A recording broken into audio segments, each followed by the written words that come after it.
Welcome back to our channel yes sirs charismatic chemistry. हम continue करने जाएंगे आज जो नया चैप्टर है, एक्चुअली कंटिन्यू करेंगे। आज हम नया चैप्टर शुरू करने वाले हैं, इफेक्ट ऑफ करंट इलेक्ट्रिसिटी। ये चैप्टर बहुत इंटरेस्टिंग है। कुछ बेसिक्स बातें हम इसमें सीखेंगे जो आप लोग का बेस इंप्रूव कर पाएगा, और कुछ नए चीजें भी हम सीखेंगे क्योंकि आप लोग 9th स्टैंडर्ड में ऑलरेडी कुछ करंट के बारे में जान चुके, जैसे कि स्टैटिक चार्ज क्या होता है, हमारे इलेक्ट्रॉन कैसे मूव होते हैं, सर्किट क्या होता है, नॉर्मल वर्ड से आप यूज टू हो। ये 10th में आप जो पढ़ने वाले हो, दैट इज इफेक्ट ऑफ हमारा करंट इलेक्ट्रिसिटी। जैसे कि अगर किसी वायर में से हमारा इलेक्ट्रिक करंट पास होता है तो उससे क्या क्या चेंजेस पॉसिबल है वायर में भी या और सारी चीजों में। तो आप जो भी देख रहे हो आपके around, that all of them works on only on electricity. Electricity आज के जैसे बोलते हैं कि fire was the biggest invention of the whole era, human era, तो फायर को सबसे बड़ा बोलते हैं। लेकिन अगर हम ये एरा, ये सेंचुरी की बात करें तो इलेक्ट्रिसिटी सबसे बड़ा इन्वेंशन था। और जब इलेक्ट्रिसिटी इन्वेंशन की बात दोनों साथ में आया तो टेस्ला का नाम, आप लोगों को निकोल टेस्ला का नाम तो हमेशा याद रखना है। The person who brought everything in, आप जो भी वाईफाई से लेके इवन सैटेलाइट से लेके आपके घर में जो भी यूटेंसिल्स आजू बाजू में देखने, कहीं ना कहीं निकोल टेस्ला का कंट्रीब्यूशन था। ये बहुत इंटरेस्टिंग टॉपिक है। अगर आप जानना चाहते हो Thomas Alva Edison, Nikola Tesla और एलॉन मस्क, ये तीनों के ट्रायंगल के बारे में बहुत इंटरेस्टिंग चीज है जो आप लोग को जाननी चाहिए। नेट पे जरूर सर्फिंग करना है तीनों के बारे में। लेकिन the person who was very knowledgeable but died poor was Nikola Tesla. So Nikola Tesla, आज इलेक्ट्रिसिटी के बारे में मुझे, क्योंकि मैं थोड़ा सा उनसे मोटिवेटेड रहता हूँ, इसलिए उनके बारे में बताना जरूरी था कि निकोल टेस्ला की लाइफ कैसी थी, प्लस उन्होंने कैसे इन्वेंशन किए थे। जस्ट वो गुड मार्केटिंग एक्सपर्ट नहीं थे, इसलिए वो हमेशा पीछे रह जाते, otherwise he was a good inventor. So again, जैसे कि हमारी पी की थ्योरी आई थी कि जेनेटिक वेरिएशन कैसे होते हैं, बाद में मरने मॉन्क के भरने के बाद में मालूम पड़ा कि उनका पूरा कंट्रीब्यूशन क्या था। उसी तरह से ये थॉम जो हमारा निकोल एडिसन ये रहते, निकोल टेस्ला थे, उनके भी डेथ के बाद लोगों को रियलाइज हुआ कि आज जो भी वर्ल्ड में था, उनकी जो भी चीजें उनके लैब में थी, उससे रियलाइजेशन हुआ कि पूरे वर्ल्ड को उन्होंने बहुत ज्यादा 200 सेंचुरी तक के आज तक की पूरी चीजों को वो लोग ने दिया था। तो स्टार्ट करते हैं करंट इलेक्ट्रिसिटी से। Effect of current electricity।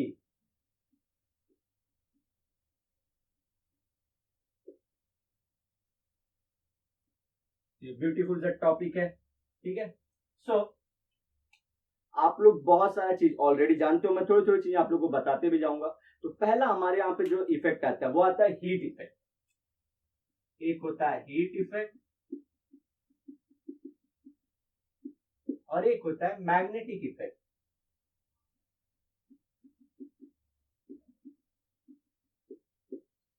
So heat क्या होता है, अगर समझिए कोई वायर है जिसमें से करंट पास हो रहा है, तो इसके अराउंड आपको हीट जनरेट करती हुई मिल जाएगी। वो आप लोग ने एक्सपीरियंस भी किया रहेगा। तो थोड़ी थोड़ी हीट इसके अराउंड आप लोग को मिल जाएगी।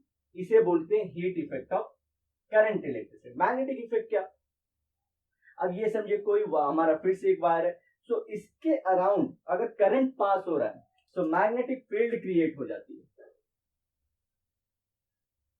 ये वीक होती है, इसे एक्सपीरियंस करना टफ होता है, इसलिए आपको ये जल्दी मालूम नहीं पड़ता है। लेकिन ऐसे बहुत सारे वायर साथ में तो ये आपको पता चलने लगेगा। तो आज जो हम स्टार्ट करेंगे वो रहेगा हीट इफेक्ट का इंट्रोडक्शन जो पार्ट है, वो ये इंट्रोडक्टरी पार्ट जो रहेगा इस चैप्टर का वो हम करने वाले हैं, ठीक है। तो ये चैप्टर में ये दो ही इफेक्ट आपको मिलेंगे, मैग्नेटिक इफेक्ट और हीट इफेक्ट।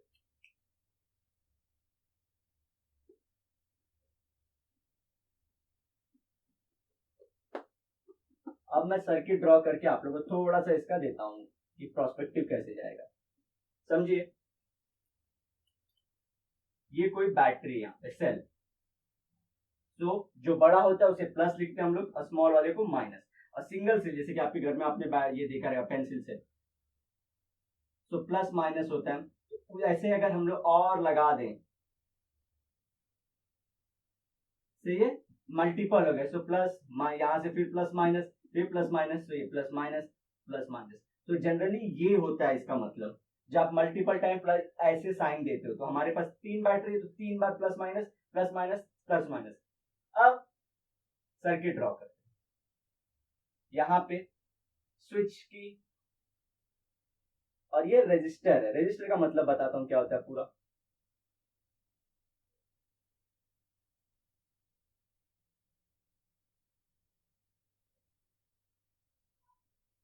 ये स्विच की, ये जनरली आप लोग लैब में देखोगे, ये मेटल टाइप का एक की रहता है। अगर आप चाहोगे लैब में तो वैसे भी यूज करते हैं, और सिंपली आपके लाइफ में जो आपके घर के स्विच बटन्स होते हैं वो यही काम करते हैं। ये जो सर्किट टूटी है उसको वो पूरा ज्वाइन कर देते हैं सो दैट कि करंट पास होने लगे। यही काम रहता है स्विच की का। अब जो करंट है वो हमेशा पॉजिटिव टू निगेटिव जाता है, यहां से इस तरह से हमेशा जो करंट का डायरेक्शन। लेकिन आपको एक इंटरेस्टिंग बात बता दूं कि इलेक्ट्रॉन का डायरेक्शन, यहाँ प्लस है यहाँ माइनस, जो इलेक्ट्रॉन का डायरेक्शन है वो रिवर्स होता है। इलेक्ट्रॉन ऐसे जाती है, बहुत इंटरेस्टिंग बात है। अब आप लोग क्वेश्चन पूछ सकते हो कि ये ऐसा ही क्यों है, जो करंट ऐसा क्यों था, इलेक्ट्रॉन ऐसा क्यों। इसके लिए रिस्पॉन्सिबल है फ्रैंकलिन, बेंजामिन फ्रैंकलिन।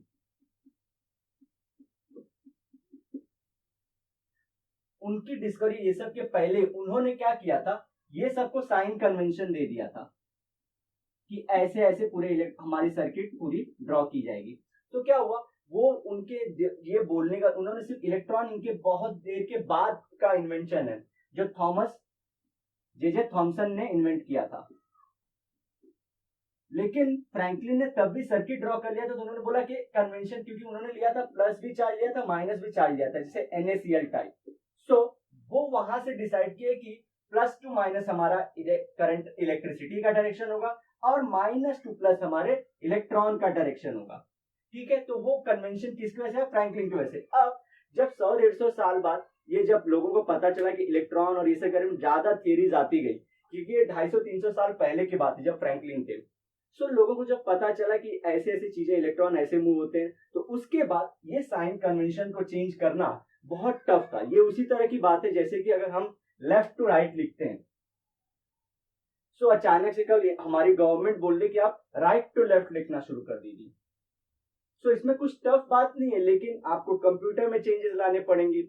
हमारे जो 1 बिलियन से भी ज्यादा लोग हैं उनको ये सब बताना पड़ेगा कि अब ये चेंज हो चुका है। तो ऐसे चेंजेस करने में बहुत ज्यादा कॉस्ट, मैनुअल पावर इन्वॉल्व हो जाता है, बहुत ज्यादा टीचर्स को अवेयर कराना पड़ेगा, बच्चों को और पेरेंट्स को, सबको अवेयर। से ये बहुत बड़ा टाइम टेकिंग प्रोसेस है, प्लस कॉस्ट भी कंप्यूटर में बहुत ज्यादा लग जाएगा। हर जगह सैटेलाइट्स हमें चेंजेस करने पड़ेंगे, बहुत सारे, इवन वर्ल्ड वालों को बताना पड़ेगा कि हमारा जो लैंग्वेज है राइट टू लेफ्ट है, तो इसमें बहुत टाइम लगेगा। तो इसे चेंज नहीं करना ही बहुत अच्छी चीज है। इसी तरह से सेम कन्वेंशन है कि अब ये जैसा पैटर्न फॉलो हो चुका है, वो पैटर्न आप लोग को अभी फॉलो करना है। सो जो मैंने ब्लू में देखा है दैट इज करंट इलेक्ट्रिसिटी का डायरेक्शन, और जो रेड से लिखा है वो इलेक्ट्रॉन का डायरेक्शन है। तो स्टार्ट करते हैं, और ये यहाँ पे और नाम दे देते हैं।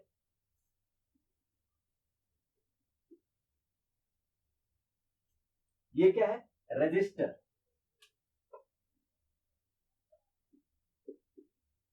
रजिस्टर क्या होता है, ये एक दिखाने का तरीका है। ठीक है, ये ऐसा नहीं होता है कि ये कंटिन्यू, अगर कॉपर की वायर है तो कॉपर की वायर को हम लोग ऐसा कर रहे हैं, नहीं। हाँ, कॉपर की वायर को एक किसी बांध के गोल गोल गोल गोल गोल गोल गोल गोल ऐसे कर सकते हैं, लेकिन ये जनरली अलग मटेरियल होता है, डिफरेंट मटेरियल से बना हुआ रहता है, मटेरियल से बना हुआ एक कोई भी एक वायर रहता है। ठीक है, जिसे कॉइल अप किया रहता है, तो इसमें रेजिस्टेंस ज्यादा होता है। रेजिस्टेंस क्या होता है, जो करंट अगर फ्लो हो रहा है तो रेजिस्टेंस उसको रोकता है, बस इसी को रेजिस्टेंस बोलते हैं। तो ये रेजिस्टर है, जो इसका पर्पज ही है कि इलेक्ट्रॉन जो या किसी चार्ज जो मूव हो रहा है उसको रोकना। ठीक है, अब आगे हम लोग और देखते हैं।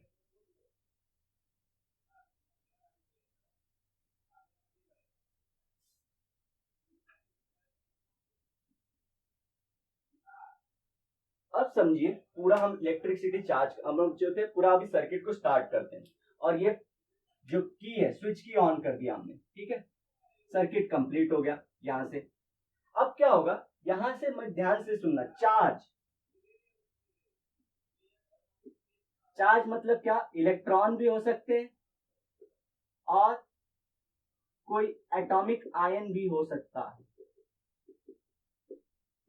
आप लोग को एग्जाम में अवेयर रहना है कि यहाँ पे इलेक्ट्रॉन का प्रोसेस नहीं, क्योंकि ये सबसे पूरे वर्ल्ड में सेट है कि जो अगर इलेक्ट्रॉन का सिर्फ बता रहा है कि यहाँ से ट्रांसफर हो रहा है, वो गलत है। क्योंकि बहुत बार सर्किट ऐसी भी ड्रॉ, जैसे सेल होते हैं वहां पे आयंस भी माइग्रेट करते हैं और उसकी वजह से इलेक्ट्रिसिटी प्रोड्यूस होती है।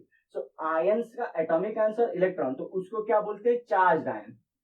किसी भी चार्ज आयन का मूवमेंट, तो आपको ये चीज ध्यान रखना है। सो अगर मैंने यहाँ से स्विच स्टार्ट किया तो चार्ज आयन यहाँ से मूव होना शुरू कर देंगे। वो लोग मूव करना शुरू करेंगे तो उससे क्या होगा, अब ध्यान रखना आपको, हमको सिर्फ चैप्टर में ए से लेके बी के बीच का, ये पॉइंट अगर ए है, ये पॉइंट बी है, यहां से यहां तक के बीच में इसका एनर्जी का लॉस होगा। समझाता हूं कैसे। ये देखिए, ये वायर के अंदर का मैं दिखा रहा हूं आपको।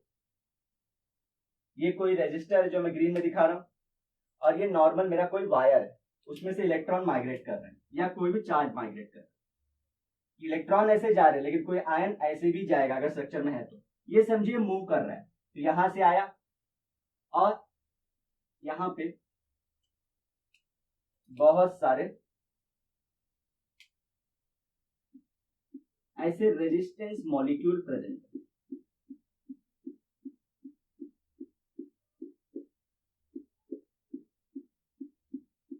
तो क्या होता है, ऐसे बहुत सारे इलेक्ट्रॉन जाते हैं,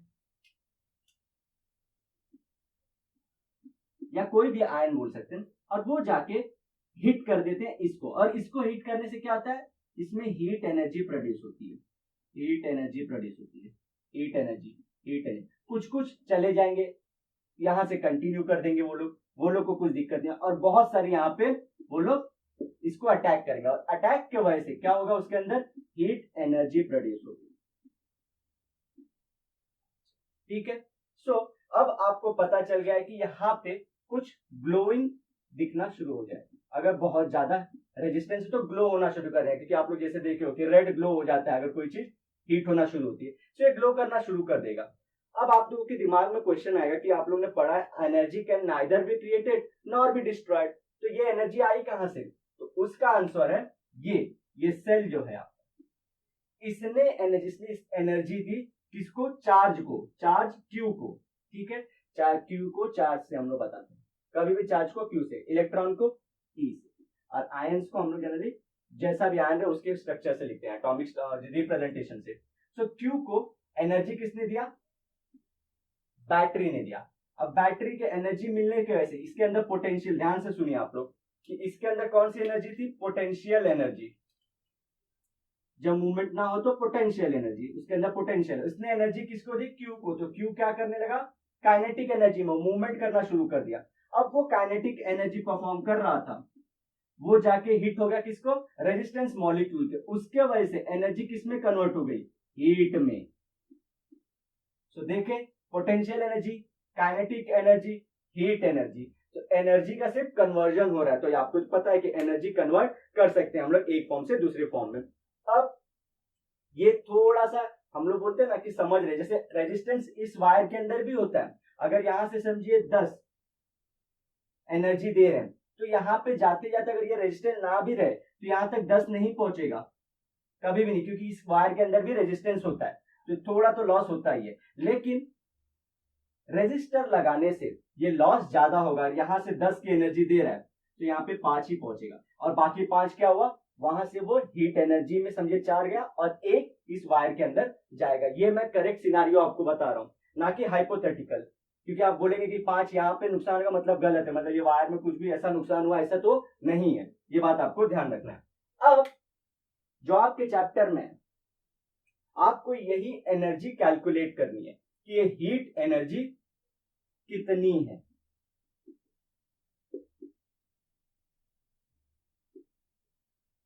ठीक है, सो मैंने आपको पूरा चार्ट एनर्जी के टर्म में समझाया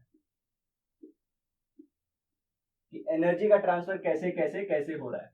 अब आपको यही चीज वर्क के फॉर्म में करवाना होगा कि वर्क में कैसे बोलेंगे। देखिए, सो ये जो सेल है इसने क्या किया? वर्क किया चार्ज क्यू के ऊपर, चार्ज क्यू के ऊपर वर्क करने से क्या हुआ, चार्ज क्यू मूव होने लगा। चार्ज क्यू मूव होने से सिर्फ ए और बी की बात करेंगे अभी। उसने अपनी एनर्जी किसको ट्रांसफर कर दी, उसने रजिस्टर को अपनी एनर्जी ट्रांसफर कर दी, ठीक है, और रजिस्टर ने वो एनर्जी कन्वर्ट कर दी हीट एनर्जी में।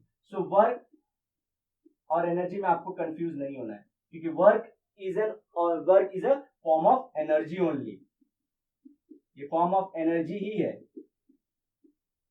सिर्फ बोलने का तरीका अलग होता है। तो आपको चाहे एनर्जी से काइनेटिक एनर्जी, पोटेंशियल एनर्जी, फिर हीट एनर्जी के टर्म में बताया, लेकिन अगर आपके बुक में लिखा है कि सेल ने वर्क किया हमारे चार्ज क्यू पे और चार्ज क्यू ने अपना एनर्जी दे दिया किसको, रजिस्टर को, तो आपको सब समझना है कि वर्क एनर्जी का फॉर्म ही ऐसे, बोलने का तरीका अलग है।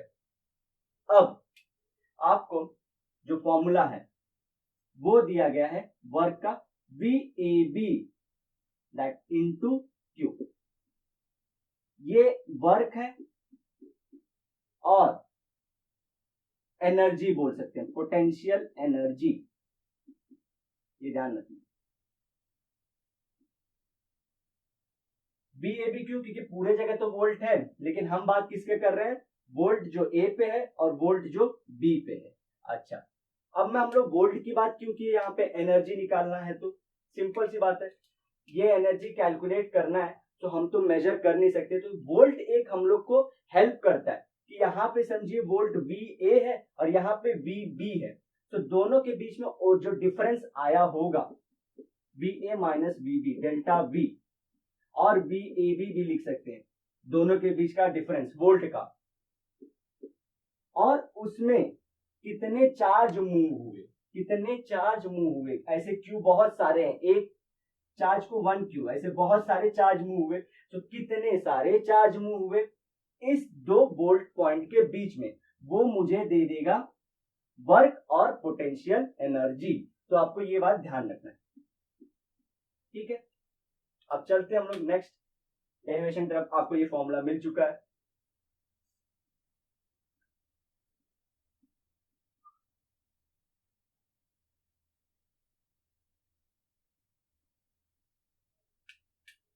तो पोटेंशियल एनर्जी मिल चुकी थी हमको, या वर्क बोल सकता हूं, VAB इंटू क्यू, सिंपल, क्योंकि हमें एनर्जी पता करना हीट के, तो ऐसे तो बैठ के मैं बोल नहीं सकता कि ये थोड़ा ज्यादा गर्मी लगी थोड़ा कम गर्मी लगी, नहीं, एग्जैक्ट टर्म में बताना है। तो वो लोग ने क्या बोला कि वोल्ट जो गायब हो रहा है, जो यहाँ पे कुछ वोल्ट था कुछ यहाँ पे वोल्ट डिफरेंस होगा, तो वोल्ट का डिफरेंस पता कर लेते हैं और कितने चार्ज ऐसे वोल्ट से मूव तो उसको मल्टीप्लाई करते हैं, हमको पोटेंशियल एनर्जी या यहाँ की हीट एनर्जी पता चल जाएगी। तो बोले अच्छा है, लेकिन अब आप ऐसा वायर आप सर्किट पूरा देखोगे तो आपको कितने चार्ज मूव हुए ये भी नहीं पता चल सकता।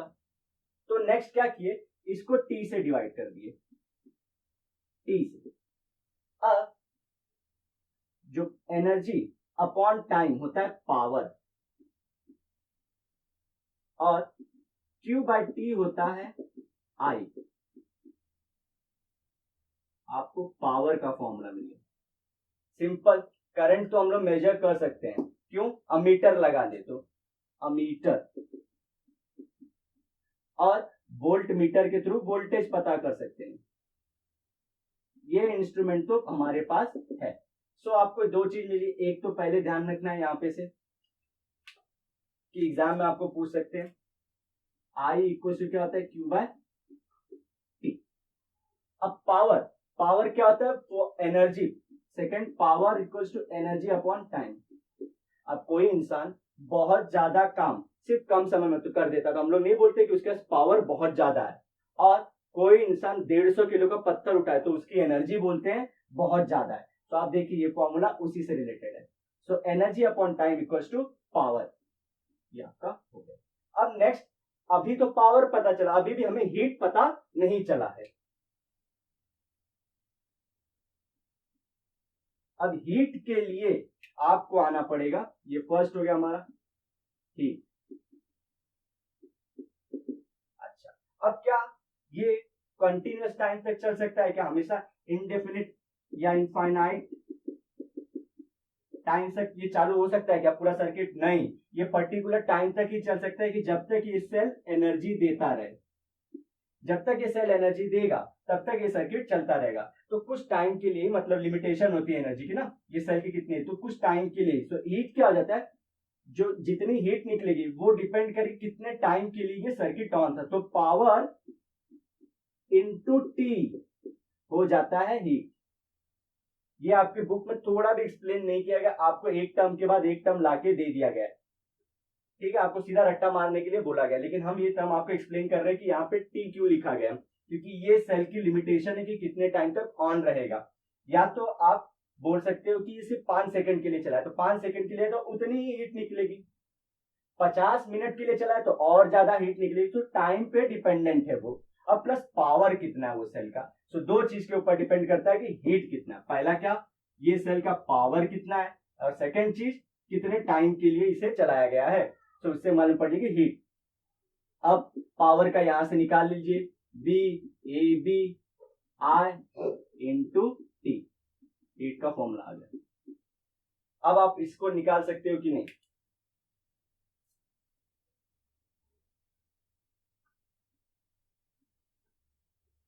अगर आपको वोल्टेज निकालना है तो वोल्ट मीटर लगा दीजिए इन दोनों के बीच में, ये सर्किट में आप वोल्ट मीटर लगा देंगे।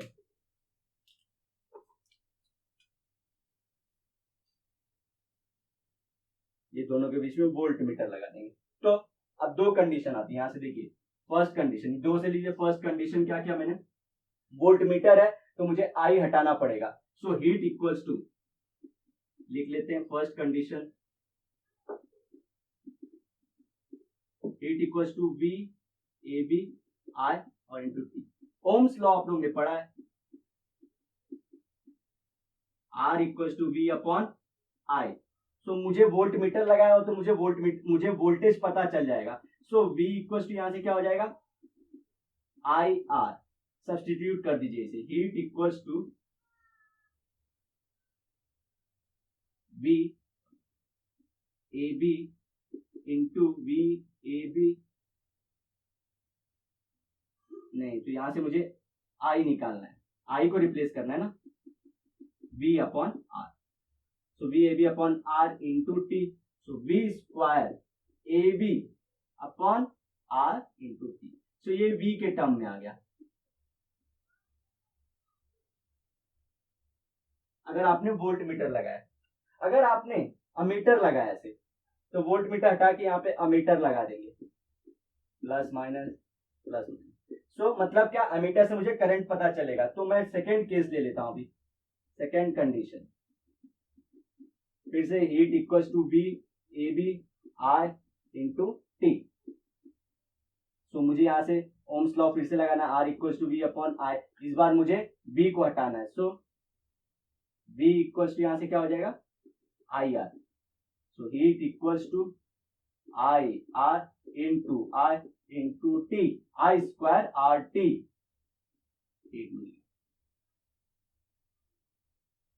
ऐसी कंडीशन क्यों ले रहे हैं, क्योंकि आपके पास दोनों चीजें कभी कभी अवेलेबल नहीं हो सकती, या तो वोल्ट मीटर आपके पास हो सकता है या अमीटर हो सकता है। हाँ, लेकिन आपके पास दोनों अवेलेबल है, वोल्ट मीटर और अमीटर दोनों सर्किट में लगा दिया, तो आप ये वाला फॉर्मूला लगा देना एग्जाम में। तो आपके पास 3 फॉर्मूले एग्जाम में अगर क्वेश्चन आता है, एक पूरा वी के टर्म में, वी आर टी के टर्म में हीट निकालोगे, एक निकालोगे आई आर टी के टर्म में, और एक वी आई टी के टर्म में। तो 3 फॉर्मूले आपके पास पूरा हीट के लिए हो गया, ठीक है।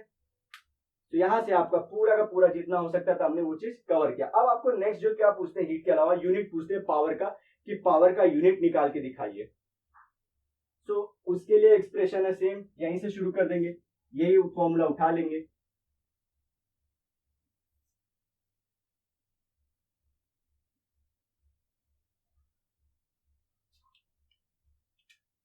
कि पावर इक्वल्स टू क्या हो जाएगा, V इंटू आई।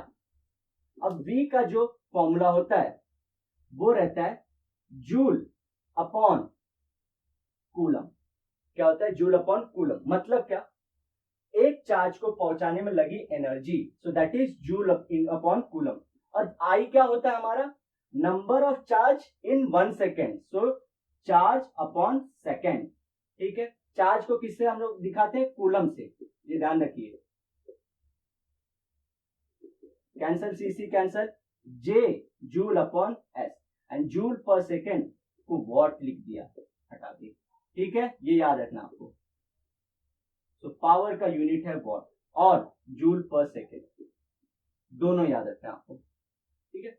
और हॉर्स पावर इससे भी कहीं ज्यादा होता है, वो वॉट होता है लेकिन बहुत ज्यादा वॉट होता है वो, ठीक है। आपकी जो घर के हाउस की जो यूनिट आती है इलेक्ट्रिसिटी की, वो किलो वॉट में रहता है, KW में, ये हमने निकाला है वॉट का। तो आपको हमने 3 चीजें की यहाँ पे, पहला वर्क निकाला, दूसरा हमने पावर निकाला, थर्ड हीट निकाला, हीट के 3 फॉर्मूले हमने देखे, फोर्थ पावर का यूनिट निकाला। और इन सब के आपके एग्जाम में आने के चांसेस बहुत ज्यादा रहते हैं, और ये सेक्टर सब लोग जनरली रियलाइज नहीं करते, इसे छोड़ के आगे सीधा बल्ब वाले सेक्टर पे चले जाते हैं और हमारा जो मैग्नेटिक इफेक्ट है उस पे जाते हैं, लेकिन इसके आने के चांसेस बहुत ज्यादा प्रोबेबल रहते हैं, क्योंकि 4-5 मार्क में ये आराम से आपको आ सकता है कि सब एक डेरिवेशन लाके आपको दिखाना होता है। तो ये सब आपको ध्यान रखना है, एग्जाम में सब प्रिपेयर करके जाना है।